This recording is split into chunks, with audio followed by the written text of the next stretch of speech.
on here.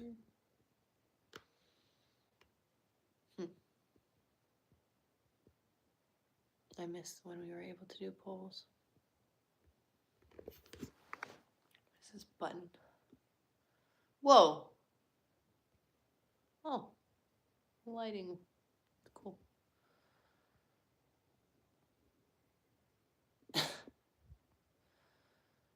All right. This is our book, Gabor Mate. Look, that's okay. I don't know how to say his name.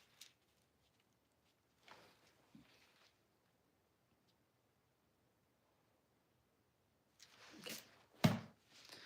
This Harvard research provided further striking evidence that emotional stresses are inseparable from the physical states of our bodies in illness and health.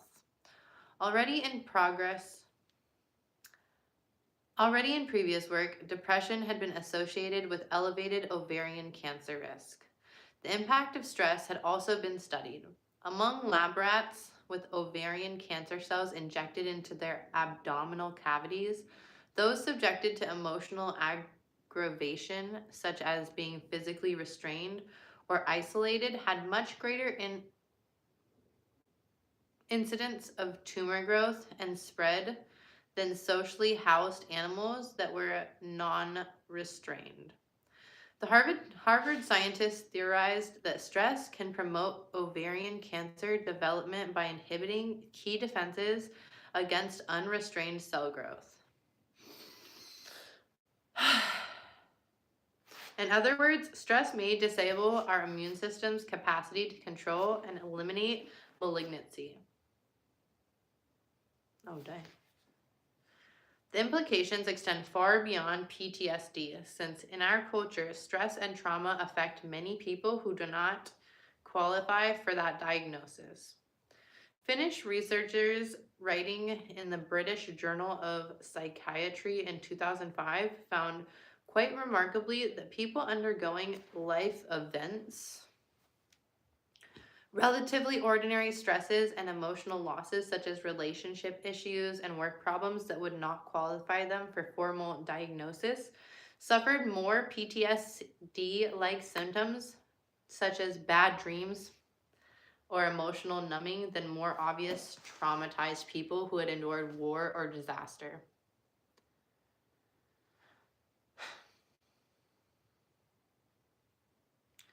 Finnish researchers writing in the British Journal of Psychiatry in 2005 found quite remarkably that people undergoing life events, relatively ordinary stresses and emotional losses, such as relationship issues and work problems that would not qualify them for a formal diagnosis, suffered more post-traumatic stress syndrome-like symptoms such as bad dreams or emotional numbing than more obviously traumatized people who had endured war or disaster. That is so interesting. Hello. Not the side rocking. Yep, the side rocking. No, I'm apparently reading about me. Who knew? It's okay. It's okay. The Harvard paper on ovarian cancer pointed to some promising possibilities for treatment, suggesting that women whose PTSD symptoms had abated, perhaps due to effective psychotherapy, had less risk for malignancy than women with active symptoms. It is exciting to contemplate the preventative and healing potentials, as well as the social implications of a wellness perspective that treats emotions like real and relevant things they are. What's up?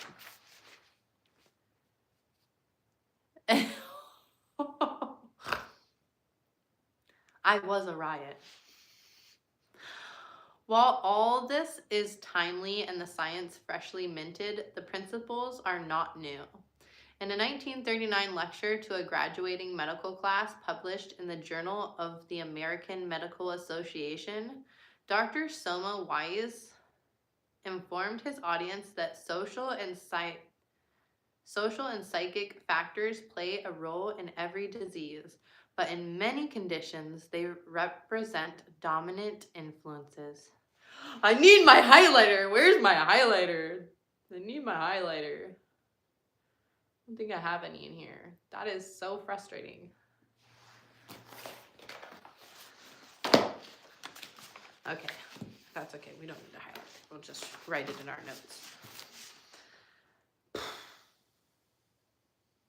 Social and psychic factors play a role in every disease, but in many conditions they represent dominant influences.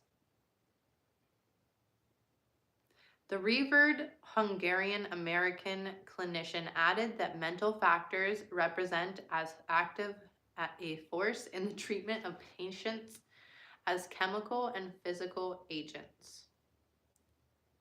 Added that mental factors represent as active a force in the treatment of patients as chemical and physical agents. So they're saying, even if you do rugs and physical things, mental factors are just as active. So your thoughts and your belief systems are just as impactful, as chemical and physical agents. He made these comments not as a psychoanalytic theoretician, but as a respected practitioner of pathophysiology and pharmacotherapy, the use of medications in treating illness. At Harvard Medical School, Wise's memory is kept alive by a yearly research day in his honor, yet his integrative perspective and the extensive scientific literature now supporting it still elude conventional medical thinking. The mind-body stuff is historically something that one pursues at great peril to their career at Harvard. A leading physician and academic at the Hallowed Institution told me recently. That's starting to change, but it's a very difficult thing. I need some water. I am struggling tonight.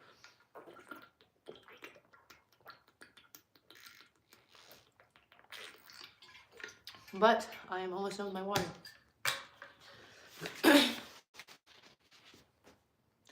Difficult indeed. When I give talks, I often ask audience members to raise their hands if, in the past 5 years, they have visited a neurologist,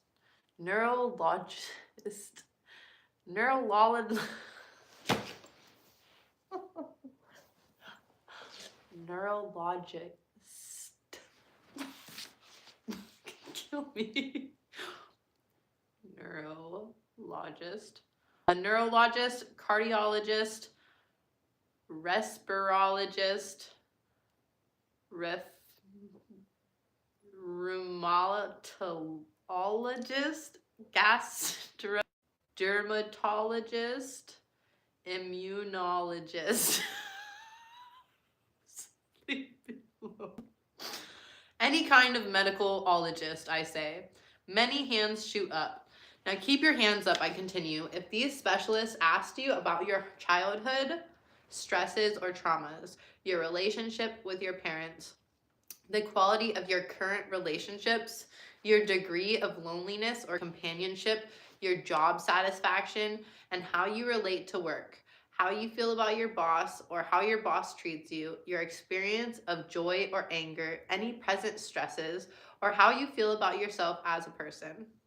In rooms packed with hundreds of people, the number of hands remaining elevated can most often be counted on the fingers of one of them. And yet, I add, those unasked questions had everything to do with why most of you had reason to seek medical help. For all that, a clear picture is emerging as modern research confirms traditional wisdom.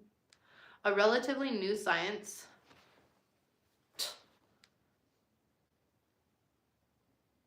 Psychoneuroimmunology maps the myriad pathways of the body-mind unity.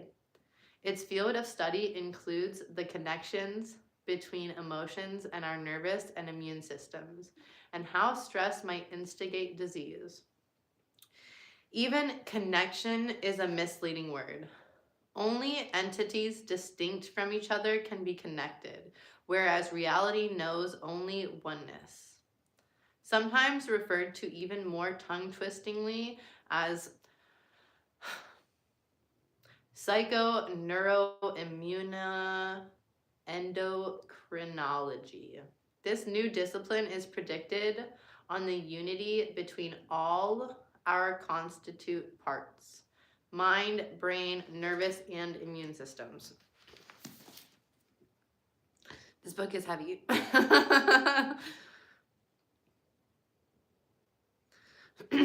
And the hormonal apparatus.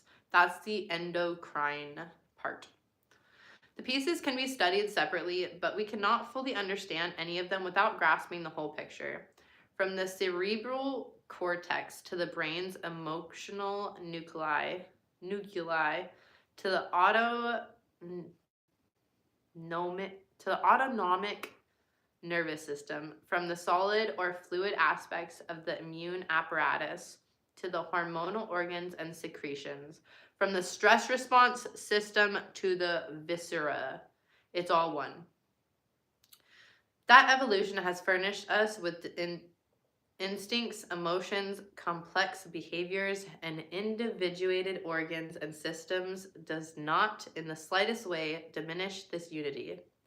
No matter how sophisticated our minds may be, the fact remains that their basic contents, what we think, believe, consciously or unconsciously, feel, or are prevented from feeling, powerfully affect our bodies for better or worse.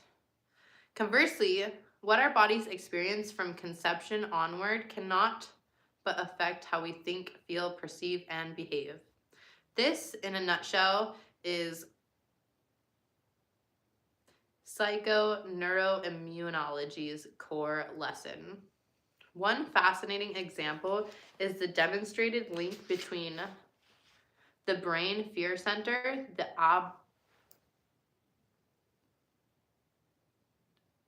amygdala. The amygdala. It's a big word for Elmo. The amygdala and cardiovascular disease. I feel so bad. I'm like totally butchering this.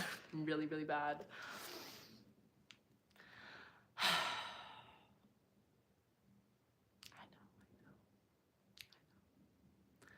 The more stress someone perceives or experiences, the higher the resting activity of the amygdala and the greater the risk of heart ailments. The more stress someone perceives, it doesn't even have to be something you experience, as long as you perceive it. The pathway from amygdala overreaction to heart problems runs through increased bone marrow activity and arterial inflammation. Emotional stress affects the heart more generally as well. In 2012, a study from Harvard Medical School showed that women with high job strain are 67% more likely to experience a heart attack than women in less stressful jobs. A Canadian study from the University of Toronto in the same year found that men sexually abused as children had a tripled rate of heart attacks. The researchers' natural assumption was that abused men would be more prone to high-risk behavior, such as smoking or drinking, which would account for their higher rate of heart attacks. To the team's surprise, the impacts of abuse were more direct, quite independent of behavioral factors. The machinery of stress. Understanding stress and its mechanics can give us finer appreciation for how the body-mind unity plays itself out in real time and real tissue. Like its cousin, the pain response, stress is a mandatory survival function for any living being. When activated, our stress apparatus immediately empowers us to confront or escape threats to our existence or to the existence or well-being of those we care for. It's an impressive whole body event involving virtually every organ and system.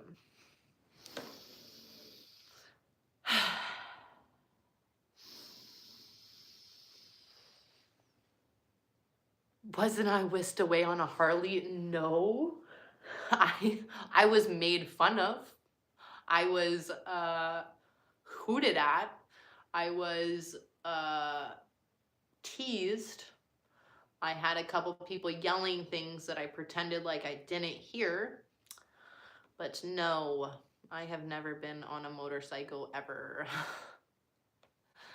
I know. Leave me alone. Look, this is where we're reading, and if you don't like it, you can suck eggs. You think I like struggling like this?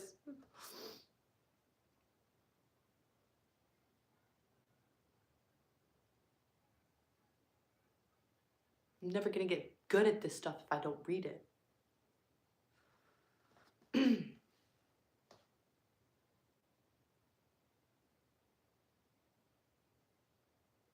Stress can show up in two forms: as an immediate reaction to a threat, or as a prolonged state induced by external pressures or internal emotional factors. While acute stress is a necessary reaction that helps maintain our physical and mental integrity, chronic stress, ongoing or unrelieved, undermines both. Situational anger, for example, is an instance of acute stress being marshaled for a positive purpose. Think self-defense or setting interpersonal boundaries. It makes us more alert of mind, quicker and stronger of limb. Chronic rage, by contrast, floods the system with stress hormones long past allotted time.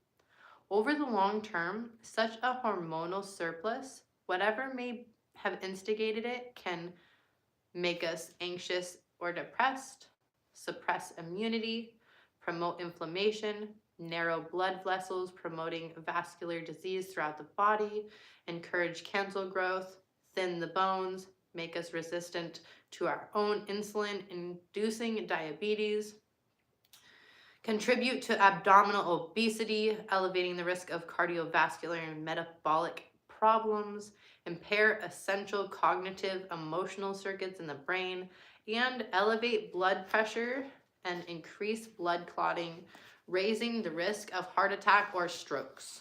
The hub of our body systems for handling stress smoothly and economically is called the HPA axis.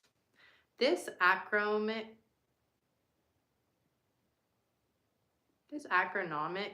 term describes the pathways and feedback loops linked in the hypothalamus. The small crucial area in the center of our brain whose role is to keep our body in a healthful, balanced state, with the pituitary gland at the top of our brainstem and the adrenal gland that sits on top of our kidneys. Think of a busy transportation corridor connecting three major urban centers, replete with on-ramps, exits, and interchanges, and you start to get the picture.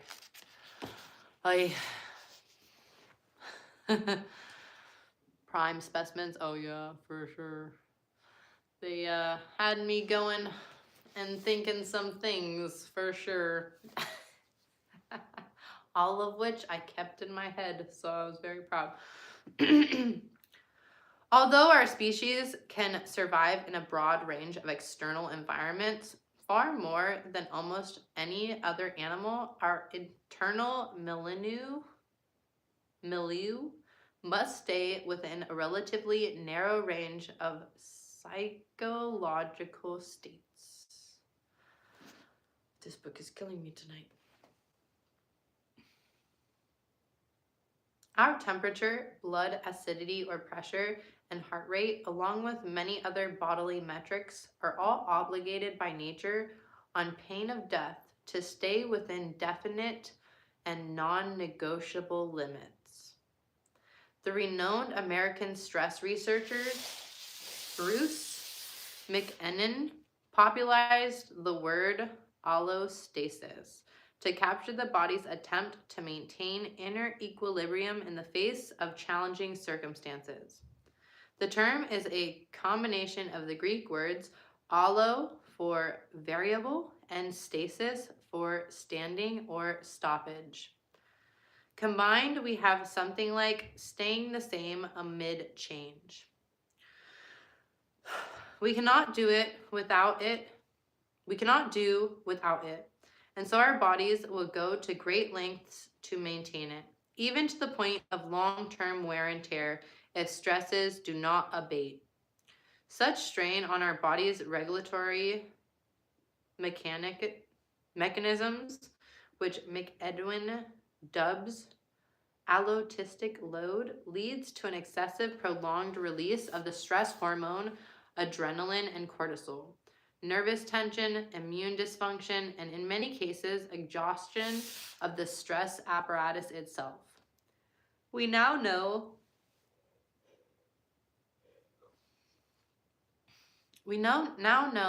that the infrastructure of the HPA axis is set early in life, starting in utero and on through the young childhood years. Stress or abuse incurred during the delicate period can distort the stress hormonal apparatus for a lifetime. Again and again, we see supposedly immaterial none things, such as emotions having a material impact, decidedly and decisively. Reducing stress where possible, attending to emotions, avert or repressed, and taking care of our psychic well-being can have profound effects on physical health. This is intuitively obvious to many people. Yet for all their dazzling psychological and technical expertise, doctors by and large are not initiated by their training into the ancient wisdom and new science of the body-mind unity. Medical professionals often do little to encourage and may even resist people trusting their own hunches, which tend to synthesize signals from body and mind. Memories aflame. Glenda's story. Such was the case with Glenda, a Montreal woman, now 58, who 30 years ago underwent removal of parts of her intestines for severe Crohn's disease, an ulcerative, painful, inflammatory disease of the bowel. In 2010, Glenda got some more bad news when she was diagnosed with stage 2 aggressive breast cancer. It was during the healing journey from the latter that she recovered repressed memories of being blank as a young girl.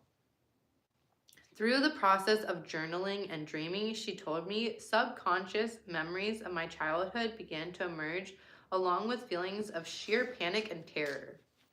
Afraid to know the truth, she tried to keep the memories at bay, but they would not be deterred. Every time the memories of the trauma surfaced, she continued, they were accompanied with very visceral emotional feelings and physical digestive symptoms, including indigestion, nausea, and gut aches. Over here, putting myself to sleep.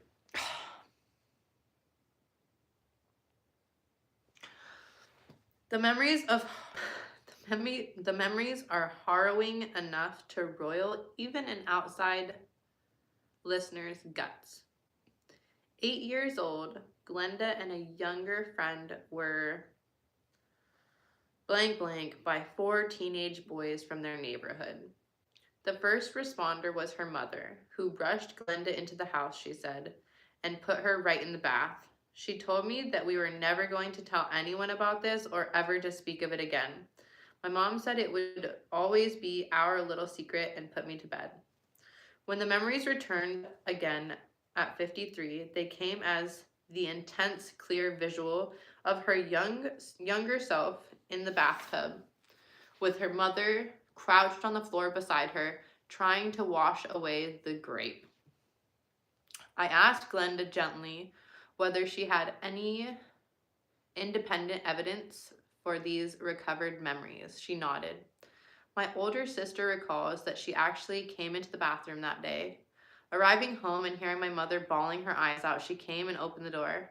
My back was to her. She said, "What's wrong with Glenda?" My mother said, "Nothing, she'll be fine, get out." My sister told me that I looked very disheveled. My mother never let us go out disheveled, and that my whole body was shaking. As if the scene weren't intense enough, Glenda's intuitive understanding now emerged into awareness after a lifetime of self-protective submersion, produced an additional visual layer. As soon as I recovered the memory of being in the bathroom, she said, I saw my body. I was transparent. I saw my entire digestive system from mouth to rectum. There were red blisters, ulcers throughout my entire digestive system. There was a flaming, flowing hot lava, adding fuel to the fire. It was just raging, and that to me was a guide telling me that these two things are connected, the grape and my Crohn's. It doesn't take a psychoanalyst or a poetry professor to see the imagery of a raging fire as a powerful analog for the rage and pain Glenda had to bury away in the deepest parts of herself, given her mother's utter inability to be there for her emotionally. Glenda's visual is apt not only metaphorically but scientifically as well. To quote just one survey of research among an ever-growing trove, there is strong evidence that childhood traumatic events significantly impact the inflammatory immune system, offering a potential molecular pathway by which early trauma confers vulnerability to developing psychiatric and physical disorders later in life. None of Glenda's many physicians, not even her psychiatrist in her depiction, very science and medicine, ever once asked her about the possible childhood antecedents of her psychic turmoil.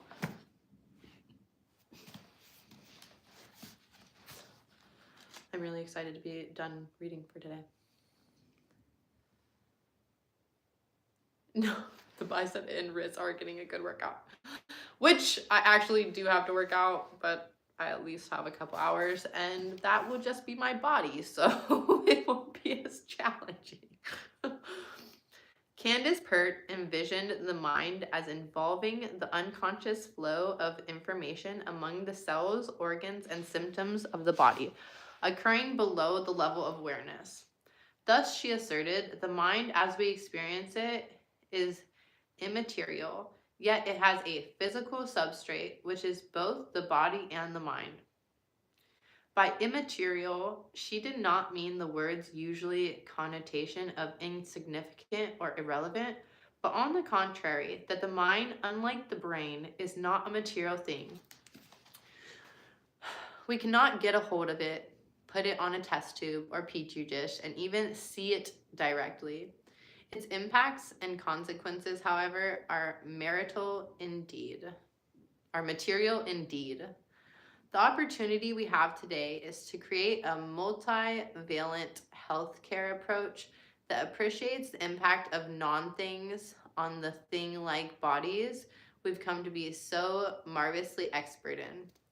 The immaterial mind and its physical substrate, the brain and body, are in a constant dance, as intimate as it is intricate. On closer examination, we see that this choreography of psyche and soma involves far more than two partners contained within one person. There is also a vital and underappreciated interpersonal component. After all, the mind and body exhibit inescapably in the context of relationships, social circumstances, history, and culture. If we want a clear and accurate view of human health, we will have to broaden our understanding of mind and body to include the myriad roles that other minds and other bodies play in shaping our well being. Indeed, our very sense of self. Unity, it turns out, extends well beyond the unitary individual. God bless your hearts for getting this far.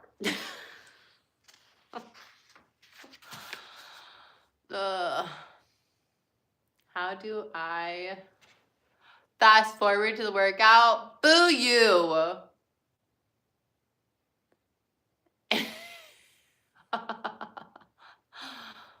Yeah, well, it's for me to know and you to find out. When was this written? That's a good question.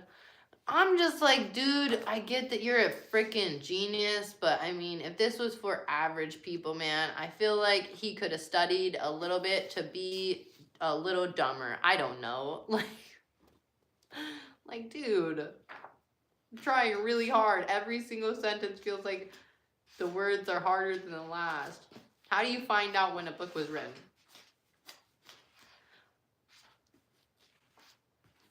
I can't remember. I think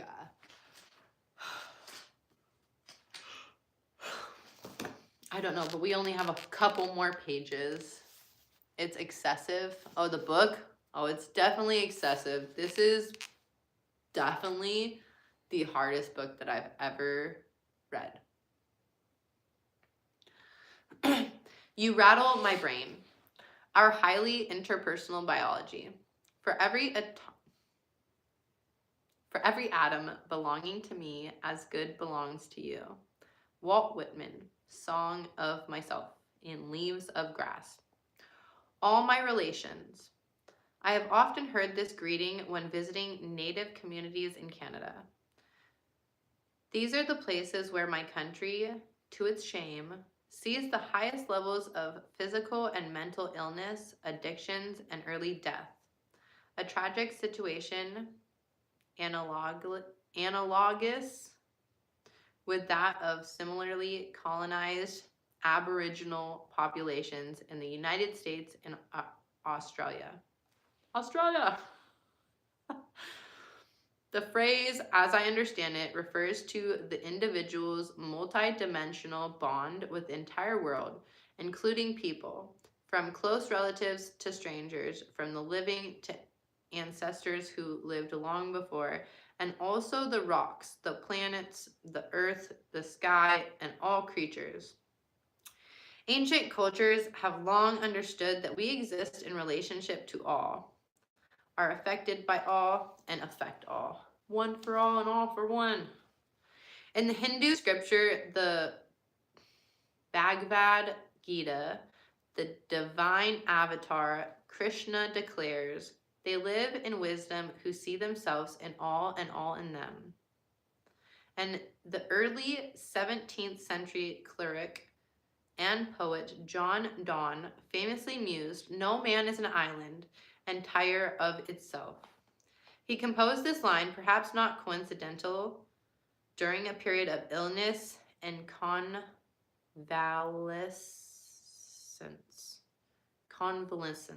Illness and convalescence. Convalescence. Like I know half these words, but I'm just struggling through them. Walt Whitman, writing in mid-19th century America, could have cribbed. Like cribbed, what does cribbed mean? Cribbed sounds like such a basic, simple word, but I have never once heard cribbed in my whole entire life, not from anybody. Walt Whitman, writing in mid-19th century America, could have cribbed the verse cited in the above epigraph from today's quantum physics. Then we have the man born 2,500 years ago as Gautama. Contemplate the nature of interdependent co-arising during every moment, the Buddha said. When you look at a leaf or a raindrop, meditate on the conditions near and distant that contributed to the presence of that leaf or raindrop. Know that the world is woven of interconnected threads. This is because that is. This is not because that is not. This is born because that is born. This dies because that dies. The leaf, as the Buddha implied, is both a discrete entity, a thing, and a process that derives from sun, sky, and earth.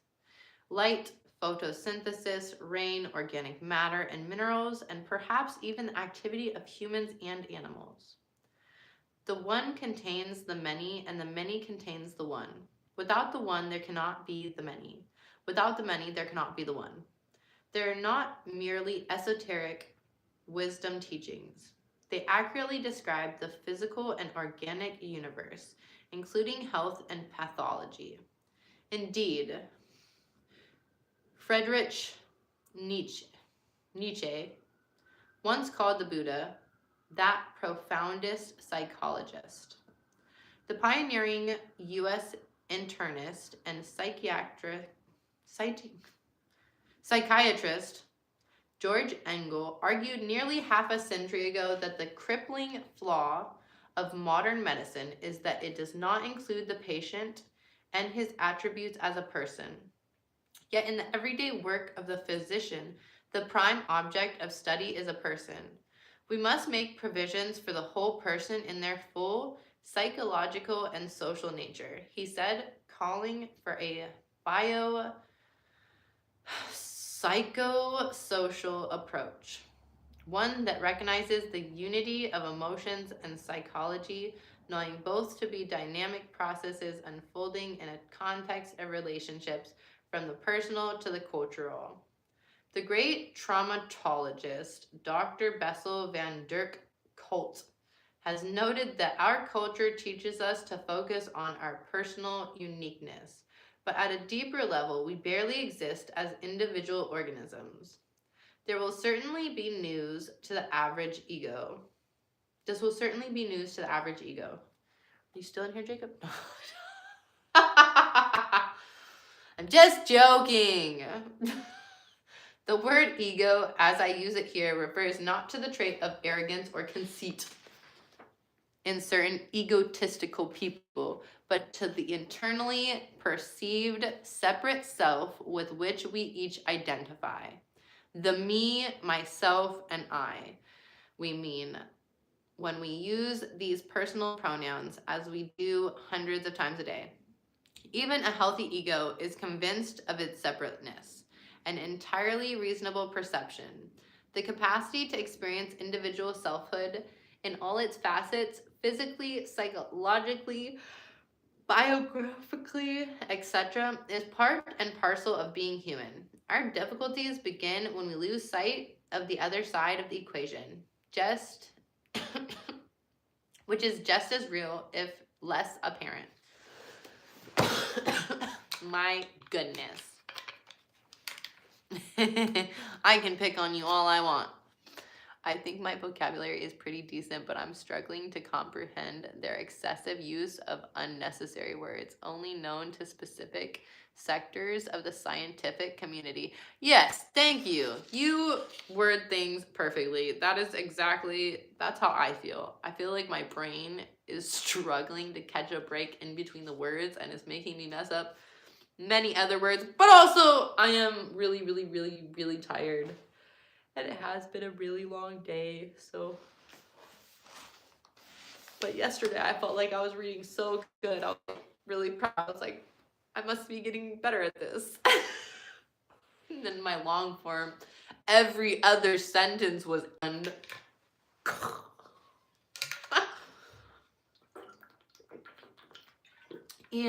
sad and mad and bad and little self. I'm gonna be the best YouTuber ever one day. You're also filtering your speech for YouTube. I'm trying. I'm trying. Yeah, because this is pretty extreme. Some of these things are pretty extreme.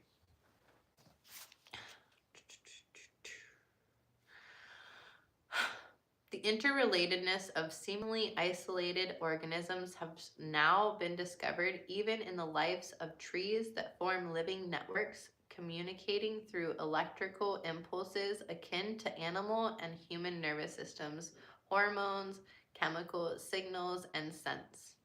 As an article in Smithsonian's magazine reports, what are we in the hood? It's weird. It's weird to hear police sirens here.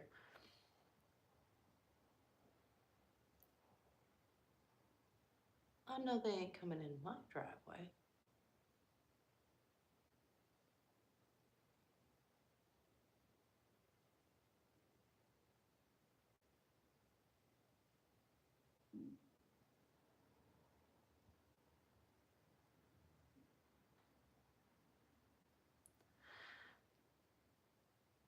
The interrelatedness of, okay. As an article in Smithsonian magazine reports, trees of the same species are communal and will often form alliances with trees of other species. Peter Wallenben, the German forester who's become well known for popularizing such information, wittingly calls it the Wood Wide Web. That's funny. I bet you he's a dad. That our own individual minds and bodies are intimately linked is fairly simple to grasp.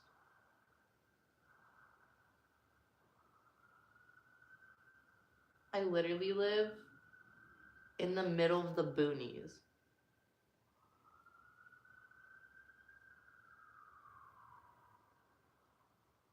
What the fuck is going on?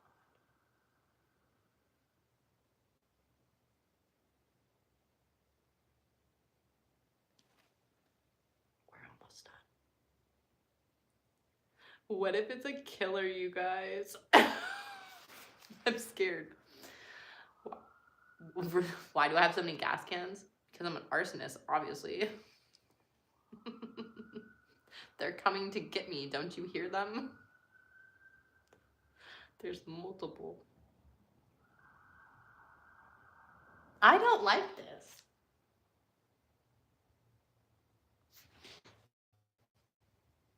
I'm just trying to get out of the fucking last chapter. Last fucking paragraph. I'm sorry, you guys. I'm gonna do better tomorrow. Less obvious, but no less true, is the fact that those same body minds are in many ways shaped in the first place and throughout our lives by factors external to us. Although modern medicine focuses on the individual organisms and its internal processes isn't wrong as such, it misses something vital. The pivotal influence of the mental, emotional, social, and natural elements in which we live. Environments in which we live. Our biology itself is interpersonal. The concept of interpersonal neurobiology was introduced some years by Dr. Daniel Siegel, a psychiatrist, researcher, and prolific author. Like myself and many of our colleagues, Dr. Siegel had become uncomfortable with the limitations of his education. Okay, I think that's 10. I'm gonna just double check real quick. 1, 2, 3, 4, 5, 6, 7, 8, 9, 10.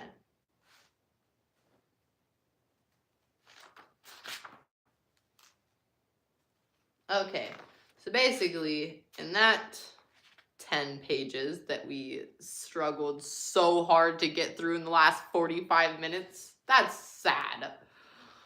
That's okay, though. Again, emotions will make you sick. If you repress your emotions, you are at a very high risk of getting sick and having these things show up later in life. There's a lot of bad things. Don't repress your emotions, you guys. And what else? And then talks about some people's stories. Oh, and we're all interconnected. One for all and all for one. That is what I took out of those giant chapters. Now I'm going to go see what's going on my neighborhood block, because there's been a lot of police and that's unusual. So no, next time more about retarded. That was 10 pages. You don't repress everything. Don't repress everything. You gotta let it out. Let it out somewhere. Prearranged sirens. I know, right? I obviously made them. Yo, Gritty. Never have I ever wanted in my... Jeez, look. It messed you up too. You don't even know how to type. That's messed up. Go see my blog. Gritty, I'm not going to see the block. There's a freaking killer or something out there. I live in the boonies. It's dangerous to get to my house. So the fact that there's multiple cop cars on a high-speed chase on a giant mountain in the middle of nowhere is just like... There's only one way in and only one way out. It's crazy. Someone called the cops on a homeless woman breaking into basement. What? Crazy. I mean, usually it's like a heart attack and we have to get somebody airlifted somewhere. I want to know what's going on. That's why. Way too close. That's way too close. It's crazy. I want to chase you made it sound like they were at a neighbor's house or something. I don't know if they're at a neighbor's house, but you can still hear them. So I don't know. I'm going to like hop on Facebook. They're going to be like, what's happening? Oh my gosh. Can somebody tell me? I don't know. You're just talking about me? What about me? Oh, this isn't a basement. We don't have basements here. I'll check air traffic for chopper. I don't hear any choppers. Someone got arrested in your front yard. It sounded like it. It sounded like it. Yeah. But anyways, that took a long time. I don't know if I'm going to come live for the second workout. My first workout, I tried to live, but I didn't have internet. So, but we are still one down. We have one to go. See, my reflexes are a little bit slow. That's okay.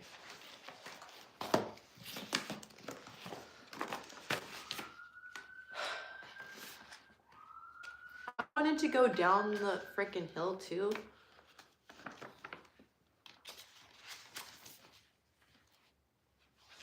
I need somebody to come with me. Watch, they're looking for a killer. And it's not a joke. That'd be crazy. I do need to sleep. I need to comb my nappy hair. I like it like this. How would you like a foot somewhere where the shoe don't shine? The sun don't shine, okay?